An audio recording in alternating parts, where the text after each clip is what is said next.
સીતારામ બતાવીને આ થઈ ગયો રવિવાર અને બા મુક્તિધામમાં પહોંચી ગયા.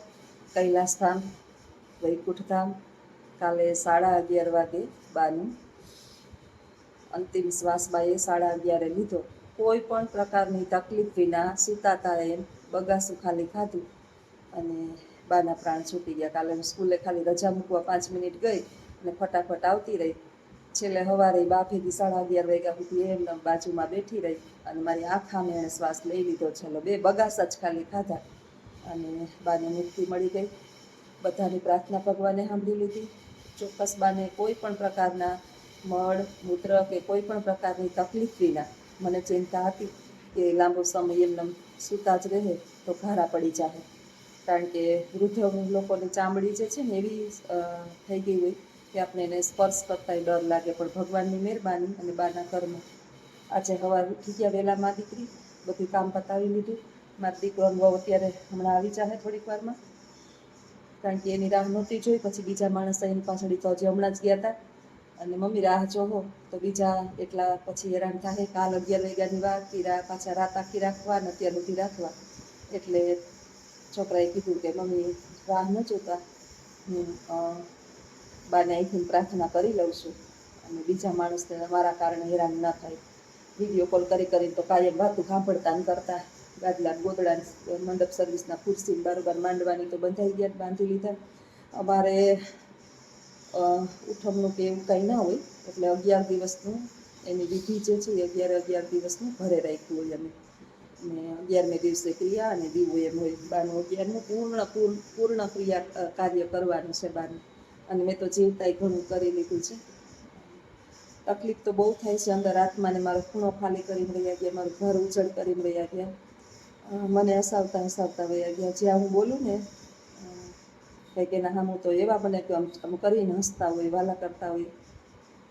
રોઈને મરી જાવ કે દિવાલમાં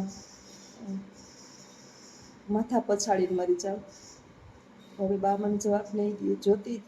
જ્યોતિ કેનારું શબ્દ જે છે એ આ દુનિયામાંથી વયો ગયો મારા માટે. એના માટે કોઈ શબ્દ જ નથી મારી પાસે, કારણ કે બા જે છે ને એ મારી મા હતી. અમારે એક મા તો મારે હાટું મૂકતા ગયા છે, ખબર નહીં હું ઉજી ગયું હતું. હું મારી માને લેતી આવી મારા હથવારો. એક મા તો છે અને 2 મા ભેગી સેવા થાય મારી. ધાયરું ધણીનું થાય 2 વેવાણું, 2 મહિના પાક્યું ભેગ્યું રહ્યું. 2 વેવાણું 2 મહિના પાક્યું ભેગ્યું રહ્યું. અને કાલે છે થોડીક સેવા મારી બા પાસે માગતા હશે. બીજું તો મારી બા બિચારું કંઈ ન કરતા, પાસે બેસતા. કોઈ માખી કે એના હાથે હમણાં તો ન હાલતા, હાથેથી માખી ન ઉડાડી શકતા. પાસે પાણી પાસે બેસે ને તો મારી બા માખી ઉડાડે, એને પાણી લૂછે ને ક્યારેક વળી ઓઢવાનું ઉતરી ગયું હોય તો એ ઓઢાડે ને પાણીનું ટીપું પીવડાવીને હું કામ કરતી હોય. આપણે તો બાયુને ઘરની અંદર ખતરકામ હોય. પણ એક વાતનું દુઃખ છે કે ઘર મારો ખૂણો આખો ખૂણો જો કાંઈ અહીંયા છે મારા ઘરની અંદર ઘરઢાવ છે ને એ ઘરનું રતન છે. કાંઈ નહીં, એમને ઘર ખાલી અહીંયા ગાદલાની રાખ્યા છે, બાકી મારું આખું ઘર ખાલી કરીને બામાંથી લઈને વયા ગયા. એક વાતનું દુઃખ છે ને એક વાતની શાંતિ છે કે છેલ્લા 2 વર્ષથી બાને સુધા નહોતી. કોઈને ઓળખતા નહોતા મારા સિવાય. દિવસ રાત ખાધું પીધું નથી ખાધું, કોણ હગું કોણ વાલું, કોણ વાર કોણ તહેવાર, કાંઈ એટલે કાંઈ બાને ખબર નહોતી. એટલે આમ જોઈએ તો એને નવો અવતાર મળ્યો અને એના કર્મ પ્રમાણે એને મુક્તિ જ મળી ગઈ છે. બાના કર્મ એવા હતા કે એને જીવનની અંદર પાંદડું દુભાયું નહોતું. મારી એને મને હુવા ન દેતા. હું હોઉં ને તો મને બપોરે એમ કે હવે આખો દી હું કુંભકરણની જેમ ભૂતું ન રહેવાય, હાલો કામ કરીને પછી બેહો. પણ કોઈ માણસને એને 2 બહુ, મારા જેઠાણીને છેલ્લે તો મારા જેઠાણીની બાજુમાં જ અમે રહીએ. તો એ અઠવાડિયા સુધી એમને આમ ઘડીક થાય ને તો હું બપોર લગી સ્કૂલે ક્યારેક વળી જાતી, કારણ કે બા તો હુતા રહેતા. એટલે પછી તો મારી સેવાની બહુ જરૂર નહોતી. ખાલી નેપીને ચાદરને એ જેને ચેન્જ કરવાના સાફ કરવાના એ તો હજી કરી લેતો. એટલે ક્યારેક વળી રાપ પીવડાવી જતા. થોડુંક એના ઘરની બાકી રહી ગયું છે એટલે થોડોક લિક્વિડ જે એના ઘરનું બાકી રહી ગયું છે તો ક્યારેક દૂધપાક ને ક્યારેક ખીર ને ક્યારેક રાબ ને ક્યારેક આઈસ્ક્રીમ ને એવું મારા જેઠાણી સવારમાં બપોર લગી ન હોય ને તો 1-2 વખત ખવડાવવા આવતા. ભગવાન એના આત્માને ખૂબ ખૂબ શાંતિ આપે. આ અવતારની અંદર તો એને ઢાંડા સિવાય કંઈ કર્યું જ નથી. એનો છે ને જીવ એટલા માટે ધલવલિયો થઈ ગયો હતો કે નાની ઉંમરની અંદર એને ચારેય બાજુ કામ કામ કામ કામ કામ ને ધલવલાટ જ કર્યો છે. બહુ ધલવલી માણસ હોય ને એની શાંતિથી બેહી ન શકે. હજી માણસ નથી આવ્યા ને તો મેં કીધું વિડીયો થોડો તમારા સુધી પહોંચાડી દઉં. કાલે મેં જૂનો વિડીયો મૂક્યો હતો 11:30 અને પછી એટલા માણસ રાયડું નાખતા હોય દીકરીઓ. સ્વાભાવિક છે કે આપણે વિડીયો રોજ બનાવાય અને બનાવી નહીં એટલે બાનું અંતિમ જે છે એ તમને માફ કરજો ન બતાડી હતી.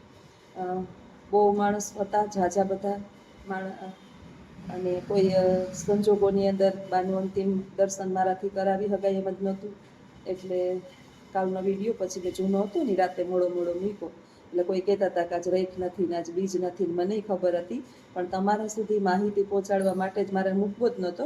પણ મેં કીધું લગભગ બધા રાહ જોઈને જ બેઠા હોય કે સવારનો વિડીયો આવે, આજનો વિડીયો આવે, બા સલામત છે કે નહીં, બાને શું થયું, બાને નહીં કેટલું રિકવર છે કે નહીં, અથવા તો બાને મોક્ષ મળ્યો કે નહીં. કારણ કે કેટલા બધાએ પ્રાર્થના કરી છે સ્વામિનારાયણ ભગવાનને, લક્ષ્મીનારાયણ ભગવાન, બધા જો કે એક જ છે, રામાપીરને, લીલબાઈ માને, પછી મહાદેવને, ભગવાન વિષ્ણુને કેટલી પ્રાર્થનાઓ, 11 રખપાચમનું ફળ, હું આમ કરીશ હું આમ કરીશ. જુઓ બા તો મારા હતા સાસુ, પણ અત્યારે બા છે ને આપણા જગત માતા બની ગયા હતા. બધાને એટલી લાગણી બંધાઈ ગઈ હતી બા પ્રત્યે. કેટલાની તમારી હું રાતે નીંદર નહોતી આવતી, 2:30 વાગ્યા સુધી મા દીકરી નીચે સૂતી હતી. મહેમાન તો પછી અહીં બધા અહીં જ રહીએ છે એટલે રાતે 11 સાડા 11 થયા ને એટલે ઘરે વયા ગયા હતા. સવારના વાત હતી એમને બધા થઈકા હોય એટલે પછી છેલ્લે અહીં જે જમી. હવે 11 દિવસ બધા બાની પાછળ સરસ મજાનું ઉજવશું. એકદમ ફૂલ બધાને જમાડવા છે, ખવડાવવું પીવડાવવું. બાએ ઘણું બધું કમાઈને દીધું છે મને.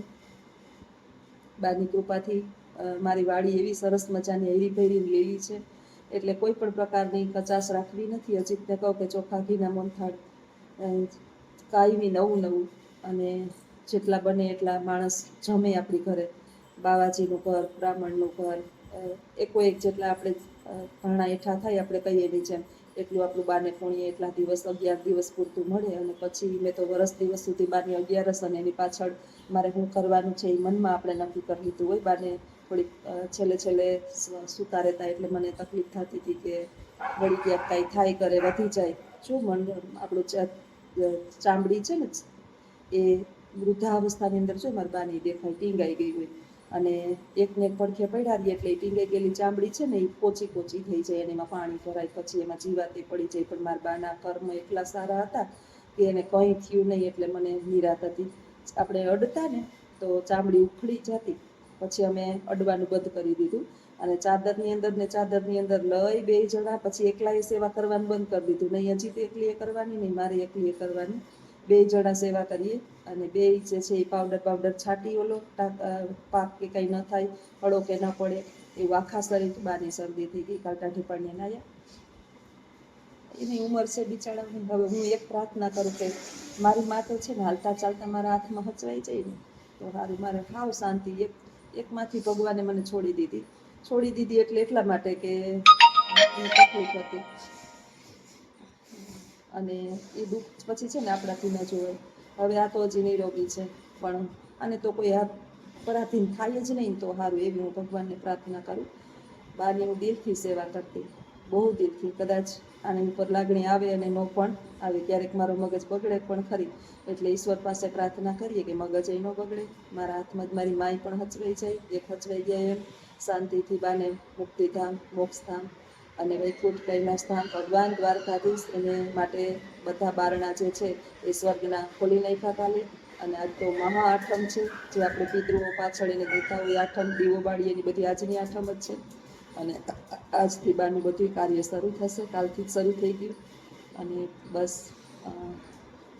બાના જીવને ભગવાન ક્યાંય કોઈ પણ બા બાબતની તકલીફ ના પડે એવી પ્રભુ પાસે પ્રાર્થના. બહુ યાદ આવશે હમણાં તો બધા માણસો આવશે એટલે 11 દિવસ વયા જાહે, પણ જ્યારે જ્યોતિ એકલી થાય ને ત્યારે જ્યોતિ એવા ઝઘડાય. હજી